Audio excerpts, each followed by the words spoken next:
3 a.m. Your heart's hammering. Tomorrow's meeting is the one that decides your next year, maybe your next decade. You rehearse every sentence. You imagine the worst version of every face in the room. You tell yourself to calm down, and your nervous system laughs at you. What would Marcus Aurelius write to himself if he woke up in your life, tonight, with your inbox and your calendar and your rent? What would Epictetus say to the part of you that tries to control the future by suffering in advance? This is a film about pressure, how to meet it without breaking. It isn't about pretending, it's about practicing. The Stoics spent their lives inside storms, war, exile, plague, the politics of emperors and the poverty of slave markets. They built something that lasts because it worked when the world didn't. Stay with me. In a moment, we'll use the exact exercise Marcus used to stop spiraling before dawn. But first, I want you to meet two people. You, tomorrow morning, and a philosopher writing by lamplight in a war tent almost 2,000 years ago. Tomorrow morning, you will walk toward a glass door with your name on the calendar. Your pulse will climb, because your body thinks unknown means threat. You'll feel the urge to outrun the feeling. Check notes again, check faces again, check outcomes again. This is where the Stoics start, not by fighting feelings, but by examining judgments. As Epictetus tells his students, we aren't disturbed by events themselves, but by the opinions we attach to them. That meeting isn't terror. The thought, if this goes badly, I'm finished, is terror. Change the judgment, and your nervous system has nothing to amplify. Now the tent. Marcus Aurelius, emperor, general, a man writing private notes to himself under a sky full of other people's fears. He reminds himself that he has power over his mind, not over the world. He lists what's truly his judgments, his choices, his actions. He doesn't say outcomes don't matter. He says they don't belong to him. That's the hinge. The dichotomy of control isn't an abstract idea. It's a survival tool. In a moment, we'll build your two-column list, the same way a Roman emperor did. What is yours?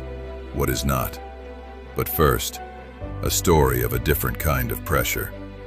Epictetus began life enslaved in Rome. He couldn't control his owner, his work, even the condition of his body. But he could control how he met each moment. Later, exiled by imperial decree, he taught in Nicopolis. He told young men with futures that terrified them, choose your role well and play it with excellence, even if the play is written by fate. That's Amor Fati. Not resignation, but an active embrace, using what happens. Here's the aha that turns the lock. If you say you value peace, why do you feed the thoughts that steal it? The Stoic answer isn't stop thinking, it's think better. Use reason, logos, as your ally, not a weapon against yourself. We are rational by nature, they argue, and our task is to bring our judgments into line with reality and with virtue. You might be thinking, fine words, but I still have rent. I still have people depending on me. I still have a body that panics. I hear you. The Stoics did too. Seneca wrote about fear and anger while navigating wealth, power, and exile. He reminds a friend, we suffer more in imagination than in reality. That's not a scold, it's a map. The imagination is where you can practice, safely, before the world shows up. In a moment, we'll practice negative visualization the way Seneca intended. Not to make you gloomy, but to make you grateful, resilient, and ready. First, the foundations you'll need when pressure hits. Dichotomy of control. What's yours, your judgments, intentions, choices? What isn't? Other people's opinions, outcomes, weather. markets, timing. Courage, justice, self-control, and wisdom are the only true goods in this framework. Everything else is preferred or dispreferred. Health? Preferred. Reputation? Preferred, but not worth your soul. Memento Mori. Marcus writes that you could leave life at any moment. He's not being morbid, he's calibrating urgency. When you remember that time is a non-renewable asset, Seneca's warning, petty fears shrink to size. The deadline still matters, it just loses the crown. Amor Fati. Love your fate by using it. If the room is cold, train attention. If the question is hostile, practice justice and patience in the heat. Not because it's nice, but because that's how you become the kind of person who is unshakable. Oikiosis, the expansion of concern. The Stoics taught that we are citizens of a vast city. Your fear narrows the world to me versus threat. The practice widens it. We. When you see colleagues as fellow travelers rather than judges, your body stops preparing for battle and starts preparing for cooperation. In a moment, we'll do the view from above, a Stoic exercise to widen your lens so pressure can't fill the entire screen. All right, let's work. If you're listening at 3 a.m., do this with me now. First practice, 2 columns, 2 minutes. Take a scrap of paper. On the left, write, mine. On the right, not mine. Under, mine. List your next action, your tone, your preparation, your honesty, your willingness to listen. Under, not mine. List their mood, the outcome, the politics above your pay grade, the weather, the traffic. Circle the left column. That's your battlefield. As Epictetus would say, guard that inner citadel. Everything in the right column, you greet, you adapt to, you do not worship. Second practice, Stoic Breath Label. Sit upright. Inhale through the nose for a count of 4. Hold for 4. Exhale for 6. At the top of the breath, label the thought that's shouting the loudest. Catastrophe. Rejection. Unknown. Then say softly, judgment noted. Return to what's mine. Do 3 rounds. You are training sovereignty, not suppression, sovereignty. Third practice, negative visualization. Seneca's way. Tonight, before you sleep, imagine the meeting going poorly. Yes, intentionally. See the frowns. Feel the heat in your cheeks. Let the worst arrive in a small, controlled dose. Now watch yourself enact virtue inside it. Wisdom. Answer what you know. Admit what you don't. Courage. Stand upright and speak plainly. Temperance. No flinching into excuses. Justice. Give credit. Don't shift blame. When the real day arrives, you'll recognize the terrain. You've already walked it. Fourth practice, 3-question night journal, Marcus style. Tonight, ask yourself, 1. What did I do today that was truly mine? 2. Where did I mistake what isn't mine for what is? 3. Given that I could leave life at any moment, what would be enough for tomorrow? Speak your answers into your notes app if you're tired. Keep it simple. The point is rehearsal and alignment. Fifth practice, if-then scripts for pressure. Write these down. If I feel the surge, then I will breathe 4, 4, 6 and label the judgment. If someone is sharp, then I will answer the content, not the tone. If I don't know, then I will say, I don't know yet. Here's how I'll find out.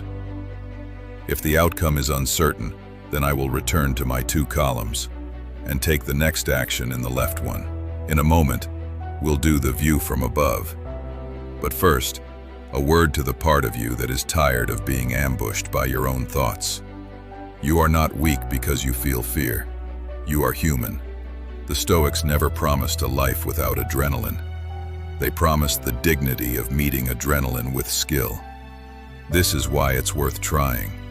Because peace you make under pressure is the kind you can trust. It isn't given by circumstances. so circumstances can't take it. Now, the view from above. Close your eyes. Imagine yourself walking into that room. Pull the camera back, up through the ceiling, above the city. See the building as one small square in a living grid. Higher, your worries shrink to dots. Higher, the planet turns. Weather systems roll.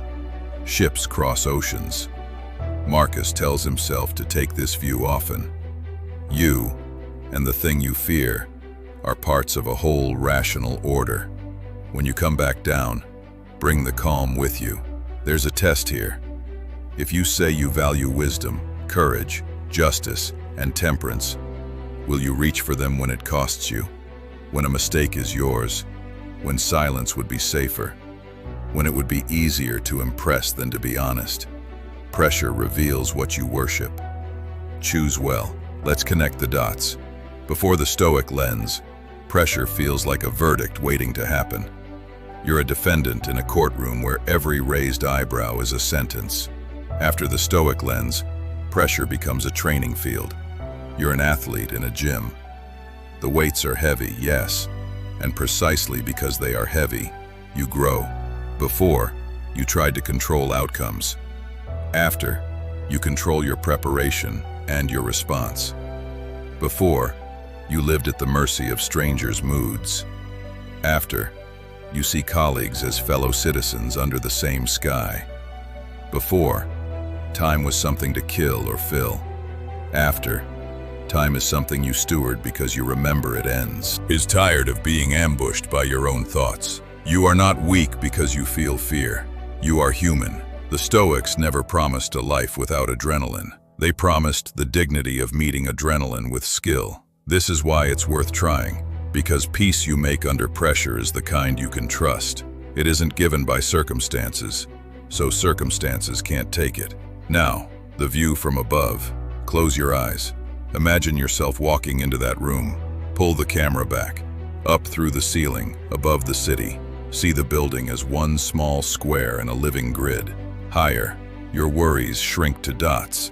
Higher, the planet turns. Weather systems roll. Ships cross oceans.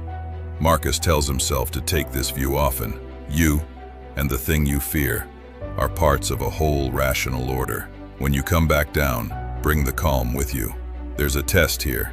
If you say you value wisdom, courage, justice, and temperance, will you reach for them when it costs you? When a mistake is yours? When silence would be safer? When it would be easier to impress than to be honest? Pressure reveals what you worship. Choose well. Let's connect the dots. Before the Stoic lens, pressure feels like a verdict waiting to happen. You're a defendant in a courtroom where every raised eyebrow is a sentence. After the Stoic lens, pressure becomes a training field. You're an athlete in a gym. The weights are heavy, yes, and precisely because they are heavy, you grow. Before, you tried to control outcomes. After, you control your preparation and your response. Before, you lived at the mercy of strangers' moods. After, you see colleagues as fellow citizens under the same sky. Before, time was something to kill or fill. After, time is something you steward because you remember it ends. And when the worst happens, because sometimes it does, the practices don't fail you. Memento Mori doesn't make you cold. It makes you present to what matters when the phone call comes. Amor, Fati doesn't make you passive. It makes you ingenious. Oikiosis doesn't make you naive. It makes you brave enough to stay human when the room goes sharp. There's one more thing. The Stoics didn't train only for themselves. Hierocles spoke of widening circles of concern. Family, city, humanity. Your calm is not just your private luxury. It's something you owe to others. The steadier you are, the safer the room feels. Justice isn't a speech. It's the way people breathe easier around you. If this already feels more honest than the usual, stay positive advice. You know how the algorithm works. The more you engage with long-form, source-driven ideas, the more you'll see them instead of the junk. If you want more work like this, patient, historical, practical, tap the things that tell the system you care. As we close, take the two columns with you. Take the breath and the labels. Take the nightly questions. Take the view from above. And take this line from Marcus, freely paraphrased for our century. You have power over your mind, over the choices that make you who you are. Use it. The glass door opens. You walk in. You don't know the outcome. You don't need to. You know your role, and you're going to play it well. If you think the Stoics are wrong about any of this, bring your sources. Let's argue with receipts, not slogans. And if you want more long-form, source-driven Stoic storytelling like this, you know what to do. See you tomorrow night. Same hour, same practice.